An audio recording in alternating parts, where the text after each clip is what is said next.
fact, it's much easier to fix a leaky roof and do rot repair than it is to fix active flames spreading all over my camper.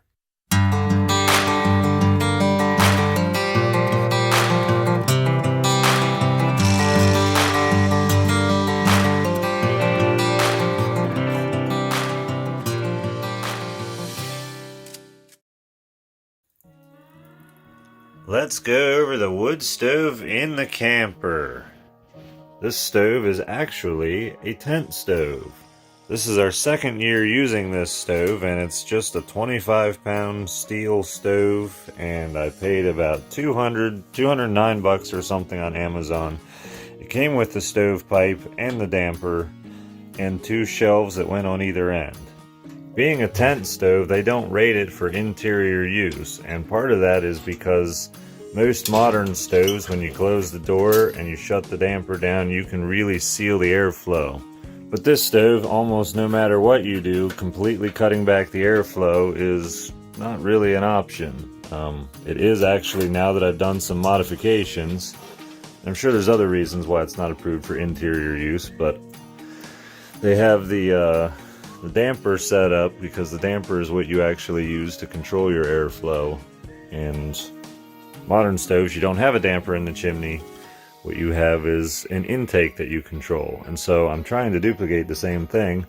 This seal is just an 1/8" fiberglass seal that is not made to go on here, but I stuck it on here. It's been on here for, I think it's been on here for a year. I didn't use it very much before I realized just how radical it got and how it would really burn intensely, and I couldn't get it to last all night, which really was annoying.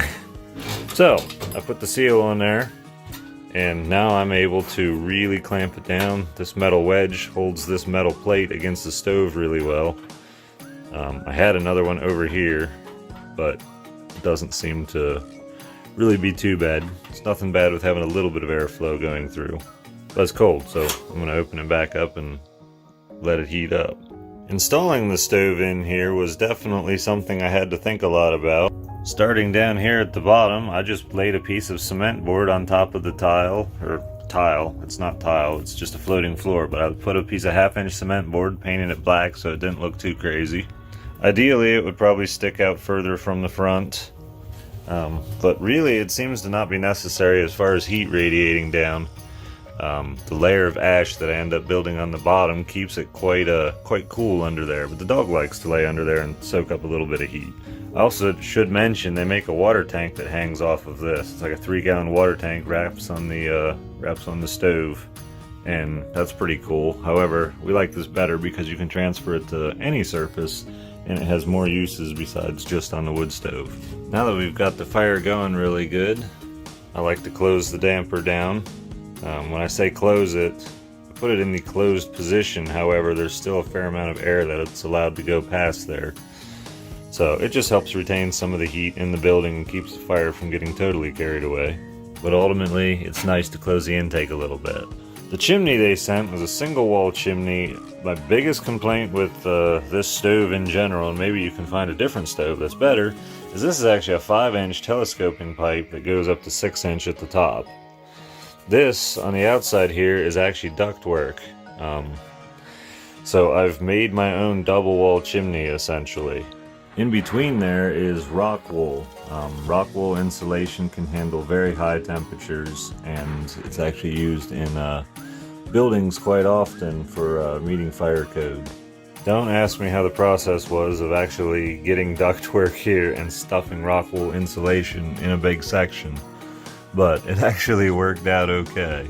This is still relatively cool to the touch. It doesn't get very hot. I mean, it does get hot enough to the point that you don't want to hold your hand on it. But down here, well, I've actually got a probe here, and right now it's 226 degrees Fahrenheit. The other thing that's really important is keeping the heat away from whatever these walls are made out of. This isn't drywall, I'm sure it's something flammable. So I've got this metal actually spaced off of the wall.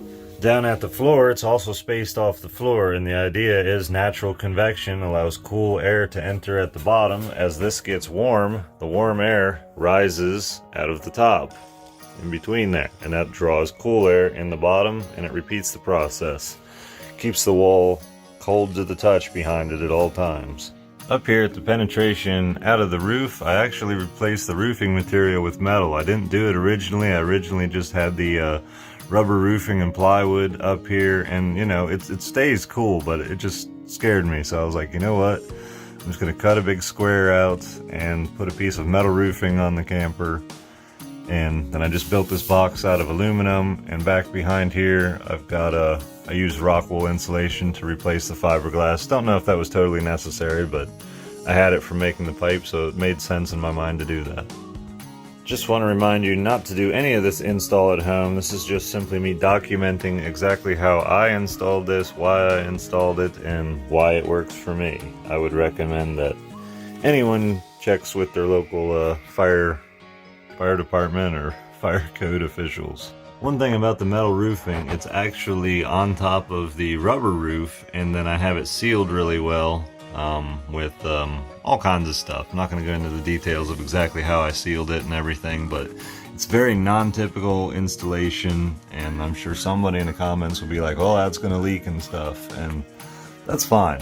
I know how to fix leaks. I know how to repair rotten wood. I replaced a huge section in this camper before I got it, because I had huge holes in the roof, needed patched. It's much easier to fix a leaky roof and do rot repair than it is to fix active flames spreading all over my camper. So to me, it's a no-brainer. I'd be happy to risk a leak in my temporary home that I'm going to use for a couple years, as opposed to risk a fire. In addition to carbon monoxide detectors and fire detectors and fire extinguishers around, I have this chimney temperature monitor. And so what this thing does is just let me know. This is made by Auber Electronics, maybe just Auber, I don't know. But yeah, this is made by them. You can set it, program it, all kinds of stuff. It comes out of the box at 480 degrees. It'll sound an audible alarm, which is really, really handy, just in case you're sleeping and the stovepipe's getting pretty hot. If you have a chimney fire or something, 30 extra seconds of warning would be phenomenal. That would be really helpful. It might save your life. So no matter what wood stove you have, if it's in a building that people sleep in, I really would recommend getting something that keeps track of the temperature and gives you an audible alarm. And the other cool thing that everybody likes to talk about is these little heat-powered fans. Things are actually really awesome. The way they work, they actually have an electronic motor inside there. That's a little, most likely 12-volt motor in there. And the way it works, I forget the name of this piece that's in between there. There's a specific name for it. But if the bottom of this is hot and the top of this is cold, if there's enough temperature difference between these two, then whatever that piece is called generates electricity. Not much electricity. It's a very, very tiny motor. It spins quite slowly, but it does move air. Moves air good enough for my purposes. I have it set up, bring cool air into the back so that the warm air can blow across the stove and eventually end up in the bedroom over there. So having cool air enter into the back, as opposed to turning it this way, most people run it away from their chimney. That brings hot air right past it and probably destroys your motor prematurely. The one final thing about this fan, on the underside, it's got a little piece of metal under here. I thought it said something cool. No, it doesn't say anything cool. I kind of wondered what that was at first, but as the stove actually gets hot, it can get too hot. And that piece of metal is probably a piece of bimetal. So as it gets hot, it actually causes it to bend one direction. And so when it gets warm, it'll actually lift the front of the fan up slightly, helping keep the base from getting too hot and probably damaging the electronics. That's a pretty neat mechanical safety feature they've got in place. That's pretty much it. I can fit really long logs in here. Basically, I use my elbow to the tip of my finger to measure the length of log. When I'm cutting with the chainsaw, it's longer than 2 feet. And it does really well. So, hopefully you enjoyed this. Hopefully that was helpful, informative, entertaining. This thing keeps the camper warm. There's more of a risk of the camper being too warm and not warm enough. So thanks for watching. Hit that subscribe button, like the video, appreciate it, and I'll see you guys on the next one.